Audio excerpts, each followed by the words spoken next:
taking the time out of your day to join us on our very first podcast of Lower the Bar with John and Joe. And I'm John Lewis. And I'm Joe Fissette. Welcome. Yes. We're very happy to be here. Absolutely. So, We have a great program for you today, and we'll be telling you all about what our plan is. But first, John, why don't you tell us a little bit about you? well, I am a practitioner that utilizes sound to create health and wellness in the body.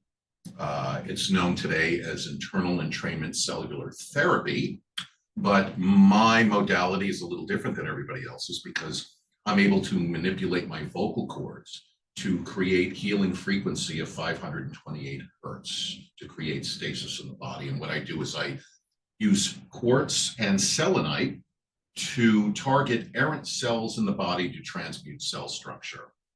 And a lot of people use tuning forks, other types of sound to create this. But again, I'm able to use my vocal cords to establish this frequency to have impact on the body. That sounds really deep. Is it like just a sound that you use that makes contact with cells that aren't healthy enough? Well, yes, I make a certain sound, vibration in my vocal cords, again, like I just said, and it syncs up with this 528 hertz, which is scientifically proven to, again, affect cells, how they vibrate. This is all about string theory and quantum entanglement. Oh my goodness. Yes. So that's what I do, basically. And I know it works because you've healed me 2 different times, incredibly. And I'm so grateful for that. I also had something happen to me almost 8 years ago that impacted my life incredibly. And I'm going to go in the next podcast that we have, talk about it and let people know.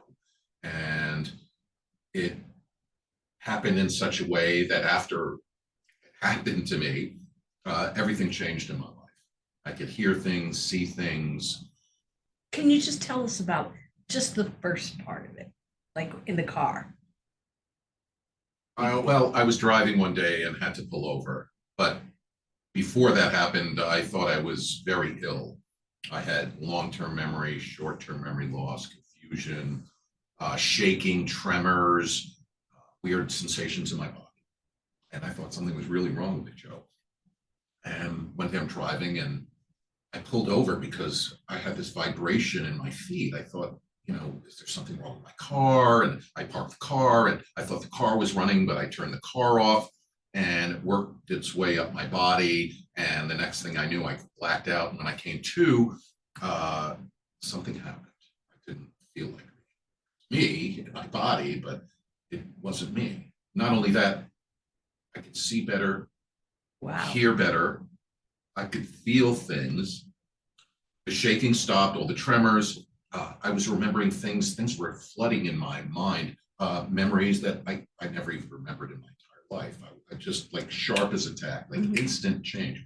And this kind of freaked me out a little bit. I didn't know what was happening to me. And I consulted my family and they connected me with a man who had traveled all over the world, was a clairvoyant medium. And excuse me just a minute. Do you think that's when you became clairvoyant, clairaudient? Maybe you didn't know it, but when you look back on that, yeah, I would sounds like it would. Definitely. So he began to explain what had happened to me, and this was way over my pay grade at the time. This was a lot for me to digest and take in, but I listened to him, and little did I know, a few days after that, something happened, and he told me it would all reveal itself. And I was like, oh, gee, thanks for the pearls. Because I was completely, I was freaked out by this. I had no idea what Plus, you didn't know what to expect. No, not at all. So that's kind of how it unfolded. And then again, something happened a few days later that kind of confirmed all this for me. And I'm going to explain that in another episode. So I don't want to belabor the point, but yes, something dramatic happened and it completely changed my life. Wow. And yeah. I just want to say one thing, though, that I found my purpose. That feels so good, doesn't it? It's amazing. Yeah. I struggled a lot of my life. I've gone through a lot of trauma. And suffering on many levels, physically, emotionally, and everything changed from that moment. I'm still doing the inner work. I'm still working on myself, but something dramatically changed that day. It's never the same, and I am so grateful for that. Yeah. Because again, I found my purpose and really understand what I do and the work that I do now. So again, I'm very grateful. So enough of me.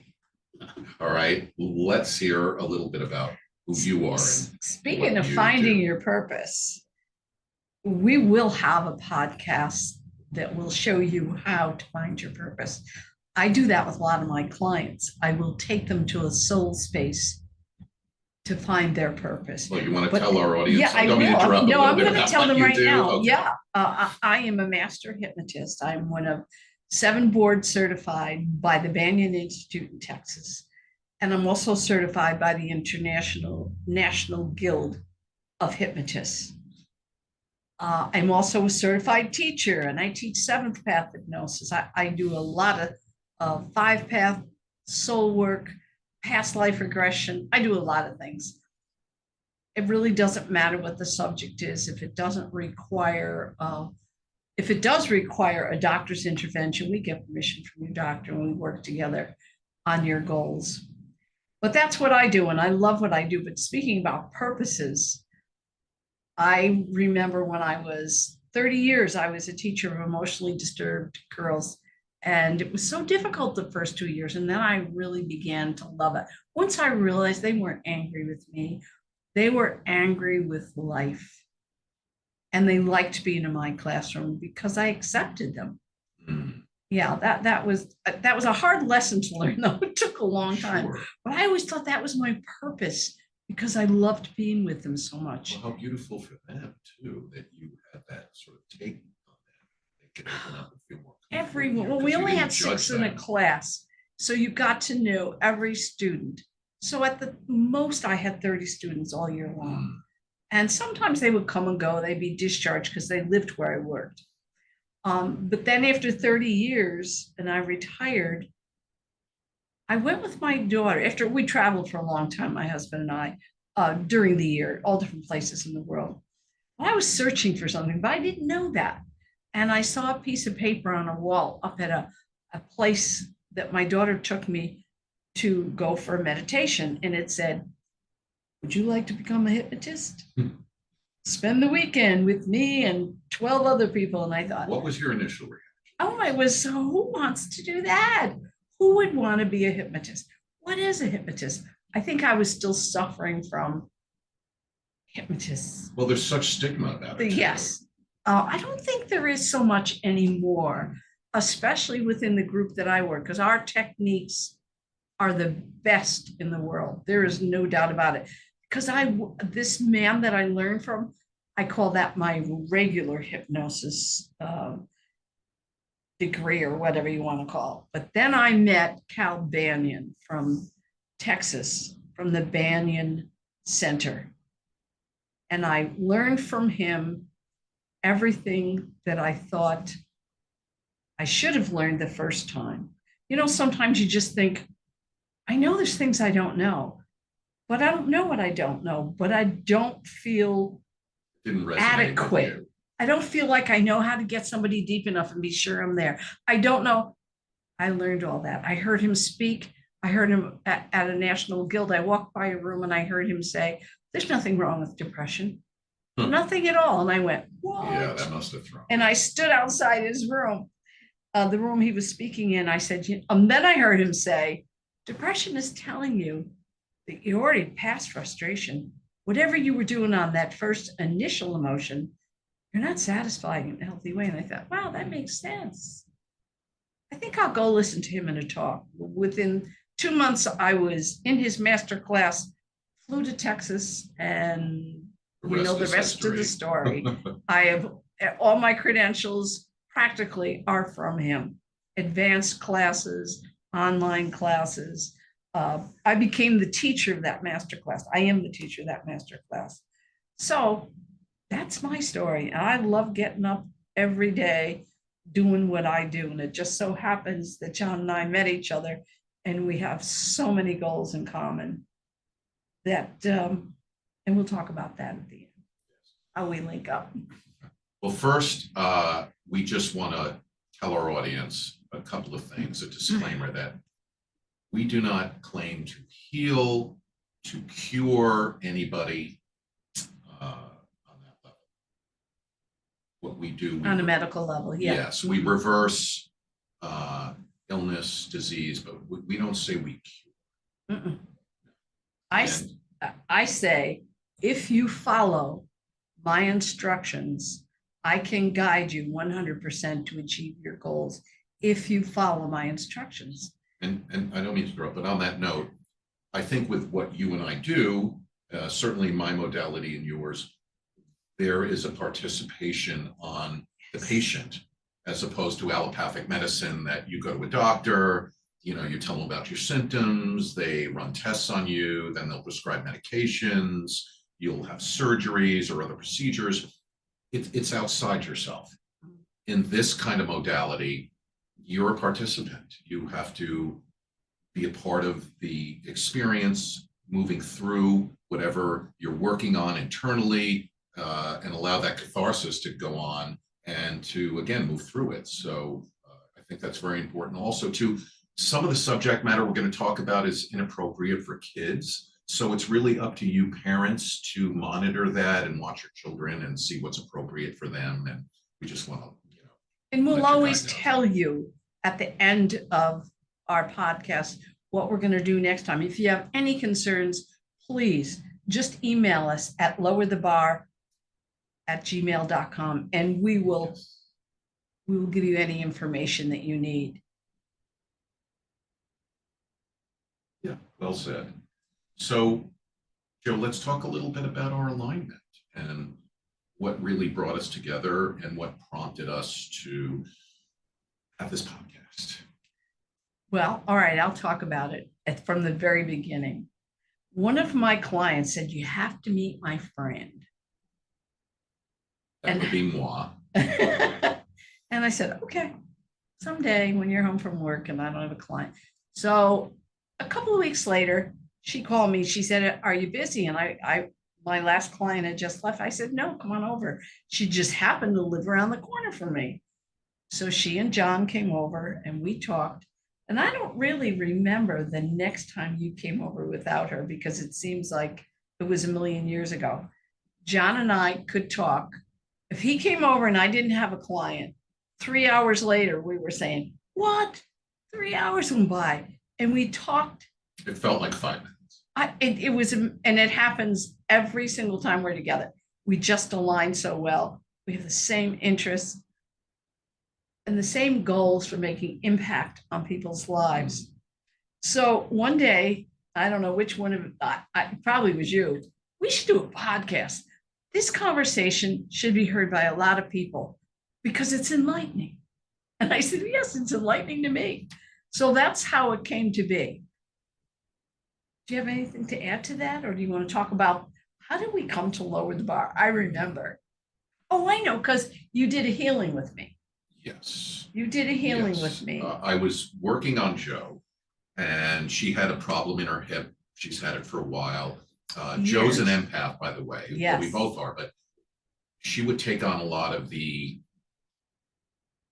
stress, a lot of the Emotions. toxicity and emotions of her clients, and then it would manifest in her body. So I did some work on her. Always in the same place, my left hip. So I did some work, and we were sitting outside. It was a beautiful day, spring day, and we sat outside and she was sitting in the chair and I told her to put her feet on my legs, you know, to put them on top. And she looked at me cross-eyed, like, what the heck are you doing? Yeah, And my then neighbors might come in when who's this guy? You got your feet in his lap. Yes. So I started to take her shoes and socks off, which she had a revolt because she said, "No one touches my feet, not even my husband." Because I I'm started ticklish. so I started laughing, and but I I didn't care. I just went forward and she kind of relaxed into it, if I Oh, yeah, remember. it didn't take long, didn't take a little while. It felt wonderful. Have your And, feet massaged for an hour and 10 minutes? Are you kidding? well, Hey, I got a pain in my hip. well, I started doing this toning work. I call it toning. It's an ancient modality using vibration. So I started to work, and something told me to go to her feet because in Eastern medicine, a lot of that dialogue, kinesiology, the soles of the feet carry the sort of highway to organs and different systems in the body, and you can access them through the soles of your feet. So something guided me and directed me to the soles of her feet, and I started doing this toning work. And I don't know, I think we did it for like over an hour. It was an hour and 10 minutes. And what really hit me after we were working was what you had said to me, that you had this vision, and why don't you tell people what happened? Oh, yes, that's right, I did. Because I was trying to concentrate and overcompensate for what I thought would be a terribly ticklish episode. I just was focusing on what John said. He was doing this with love, with intent, and passing on healing. So I said, all right, I'm just going to receive it. No, how did we? Accept and receive. Accept, receive in a loop. And it was like a circle, but made up of two arrows. And it just kept going around and around and the whole time. And that's how I concentrated and focused on it.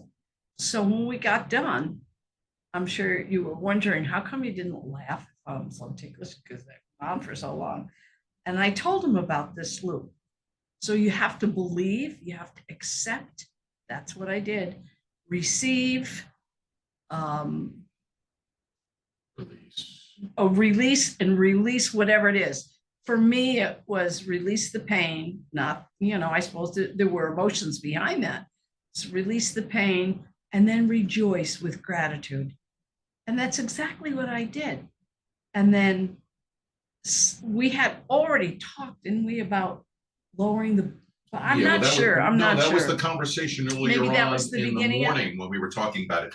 And that really was in relationship to the expectations we have.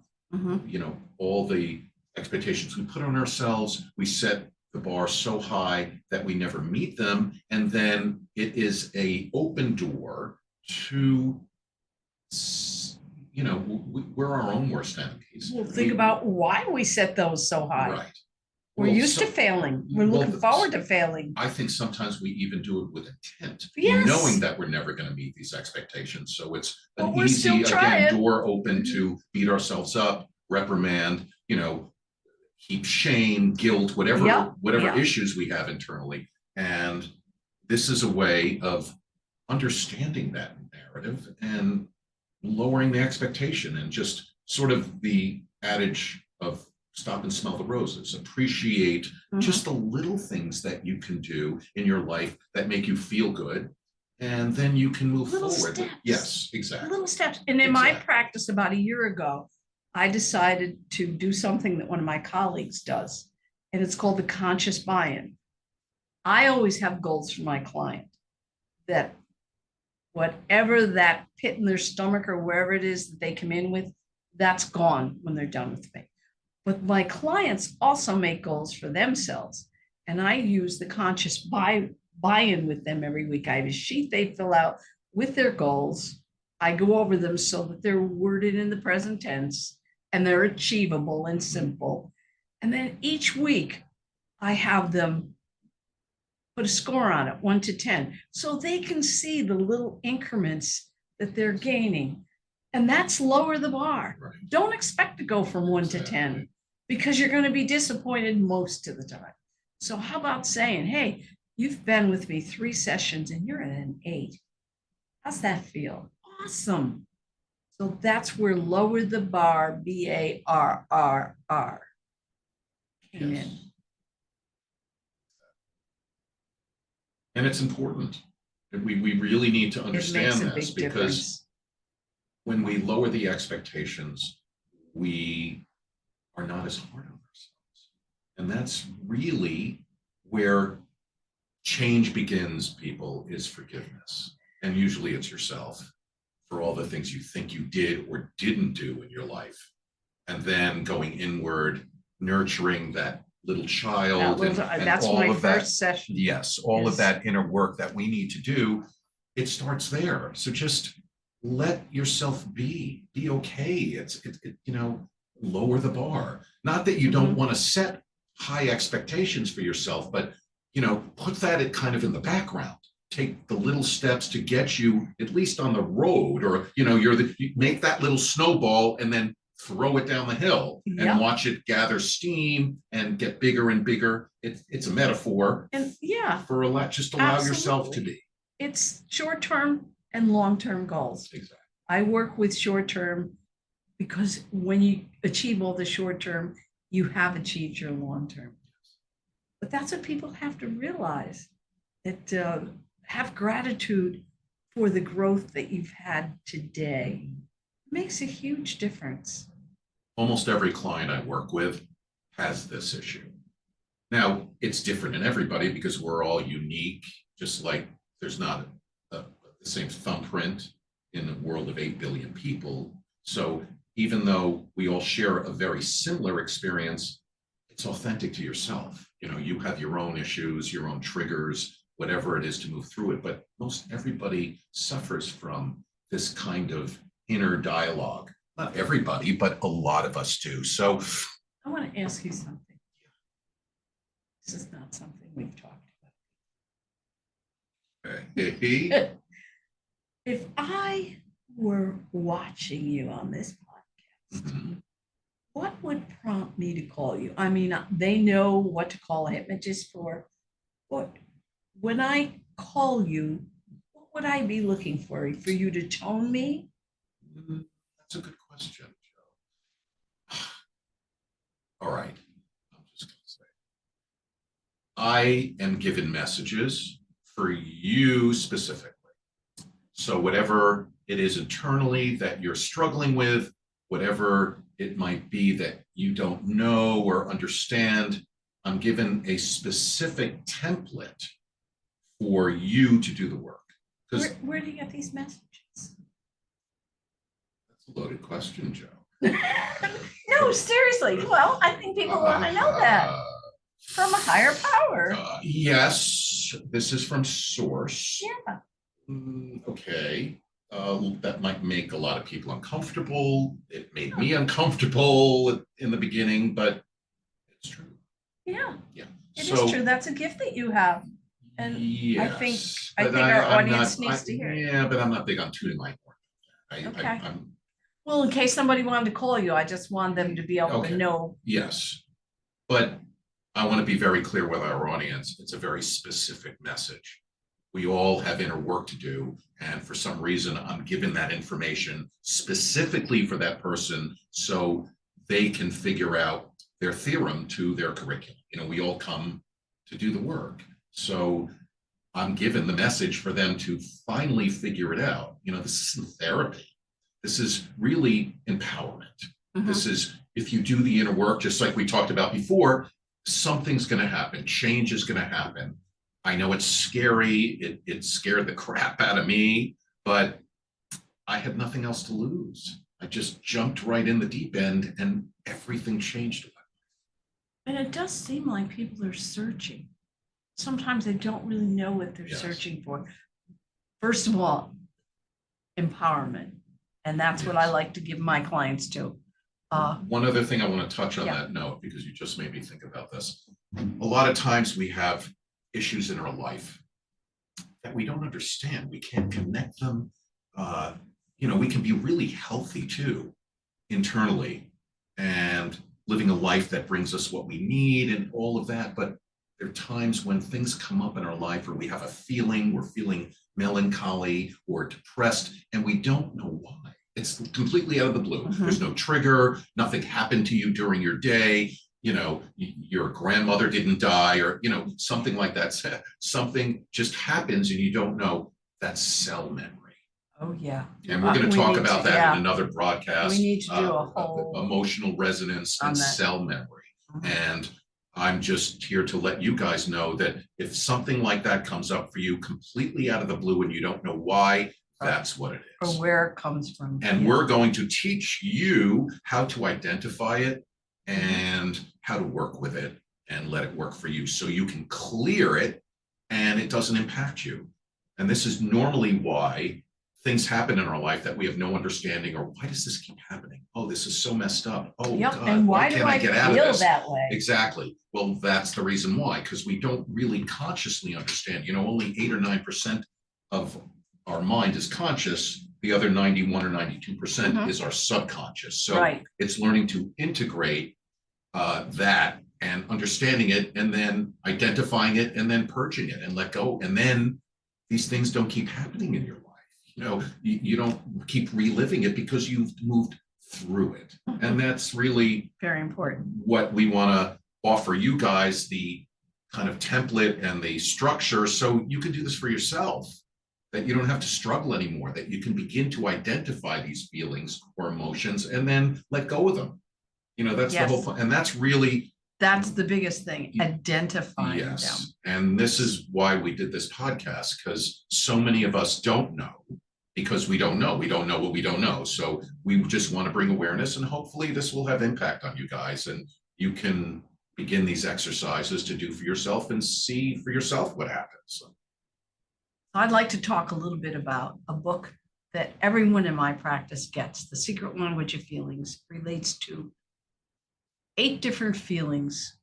Any feeling that you have, if you've had it a long time and it isn't satisfied healthfully, it leads to frustration. If you've been frustrated for a long time with the same feeling, it leads to depression. Now, it's not the same kind of depression as depression due to a deficiency in your body. This is depression because you haven't responded to an emotion in a correct way, in a healthy way, I should say, for you. So we're going to talk a lot about that. We'll probably talk about emotions in almost every single podcast that we do, because it really is the center of human life. So please, if you're interested, you can get this book on Amazon, probably other places too. It's a wonderful book. It's an easy read. It's not, it's written on the 4th grade level, which means that just about anybody can understand it. But once you understand that, all you have to do, identify the feeling, look at how you're responding to it. How's that working for you? No, it's not. I'm eating too much, drinking too much, gambling to cover up. Change your response. This book teaches you how to do it, and it's awesome. So I'm asking you, telling you that we're going to be talking in detail about it next time when we talk about empathy and this. That's awesome, Joe. Yeah, it's a great book. Absolutely. One thing I'd like to say before we get going here is, anyone who's watching, I have a mantra for you guys for the week. That is patience. Patience with yourself. Stop being so hard on you. You know, just lower the bar a little bit. Don't be so hard. Things will come at you much easier. You'll be able to process, digest, figure it out easier. Stop overthinking everything. Just simplify. And just realize that you were born with everything you need to do everything you came in this world to do. You were born perfect, but then the world and your mind put stuff in there that's, most of it's not true about you. You can change that path. Yes. So next podcast, we're going to talk about more in detail about who we are and really how we got here. How I got where I am, and how John got the gifts that he got and what happened. So it should be very interesting. Be very prepared for that. Also, at the end of every single show, we will give you a recommendation of a book, or perhaps, okay, I think we're going to have to change every podcast that somehow that's happened before. But that's okay. That's a sign that we're making impact. So please let us know at lowerthebar@gmail.com. We really look forward to hearing from you. Thank you so much, guys, for the privilege of your time. Love and light to everybody, and we look forward to seeing you guys next time. Have a Thanks. wonderful week.